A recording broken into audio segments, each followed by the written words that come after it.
নড়িয়া 50 শয্যা বিশিষ্ট হাসপাতালটি দীর্ঘদিন যাবৎ এইখানে উদ্বোধনের অপেক্ষায় আছে, অর্থাৎ এই হসপিটালের যত কাজ আছে সব শেষ হয়েছে। ভিতরের ইনস্ট্রুমেন্ট সব কিছুর আস্তে আস্তে আস্তে আস্তে পচন ধরা শুরু করছে, অর্থাৎ ইনস্ট্রুমেন্টগুলো যখন ব্যবহার না হবে তাহলে আস্তে আস্তে এগুলা ডিজেবল হওয়া শুরু করবে। তো সেই জায়গায় এসে ঠেকেছে কিছু আইনি জটিলতার কারণে এই জায়গার যে 50 শয্যা বিশিষ্ট হসপিটালটি রয়েছে এই হসপিটালটি অনুমোদন হচ্ছে না, চালু হচ্ছে না, এটি চালু কেউ করতেও পারছে না। তো আমি বিভিন্ন সময় বিভিন্ন জায়গায় এই বিষয়টি নিয়ে কথা বলেছিলাম, তারা বিভিন্ন ধরনের আইনি সবক দিয়েছে। তো জনগণের স্বার্থের ঊর্ধ্বে যায় কোন ধরনের আইন আসলে টাচ করে, যেখানে জনস্বার্থের ব্যাপার রয়েছে সেখানে আইন ভঙ্গ করলে কি ধরনের ক্ষতি হইতে পারে। তো একজন লোক হচ্ছে এইটা রিট করছিল হাইকোর্টে যে একই নামে দুইটা হসপিটাল কেন থাকবে অথবা থাকতে পারে কিনা সেই জন্য, কিন্তু জনগণের আকাঙ্ক্ষা ওই হাইকোর্টের রিট এগুলো কিছু মানে না। এখানে চিকিৎসা সেবা দরকার, এখানে মানুষের চিকিৎসা সেবা দরকার, হ্যাঁ, এবং সেটা খুব ব্রডলি দরকার।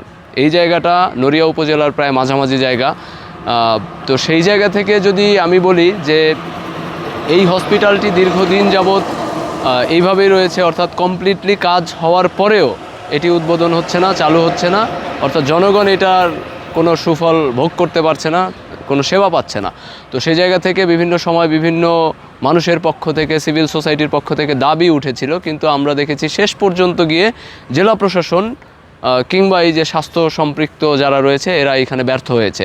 তো আমরা মনে করি যে এই মুহূর্তে যারা সংসদ সদস্য রয়েছেন শরীয়তপুরের 3টি আসনে, অর্থাৎ এইখানে যিনি রয়েছেন তারা এই বিষয়ে গুরুত্ব দিবেন, এবং আমরা মনে করি জনগণের যে কাঙ্ক্ষিত সেবা সেটি খুব দ্রুত এখান থেকে যেন জনগণ পাওয়া শুরু করে। অর্থাৎ এই স্বাস্থ্য কমপ্লেক্সটি যদি পুরোপুরি চালু হয় সেক্ষেত্রে এখানে ডক্টররা বসবেন, রোগী দেখবেন, রোগীদেরকে স্বাস্থ্য সেবা দিবেন, এবং এখানে বিভিন্ন ধরনের পরীক্ষা নিরীক্ষা হবে, যার কারণে এইখান থেকে রোগীকে আর শরীয়তপুরে যেতে হবে না, কিংবা শরীয়তপুর থেকে আবার ঢাকায় যেতে হবে না।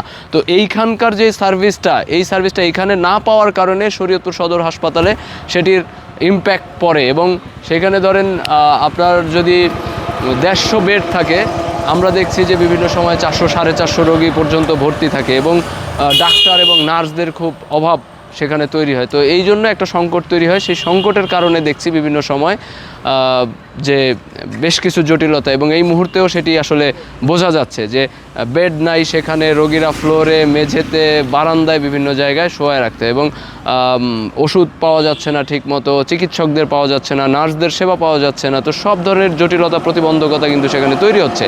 শুধুমাত্র এই স্বাস্থ্য কমপ্লেক্সটা যদি কমপ্লিটলি ধরেন চালু থাকতো তাইলে হয়তো এখানকার 200-250-300 রোগী সদরে যাইতো না, চাপটা কম পড়তো।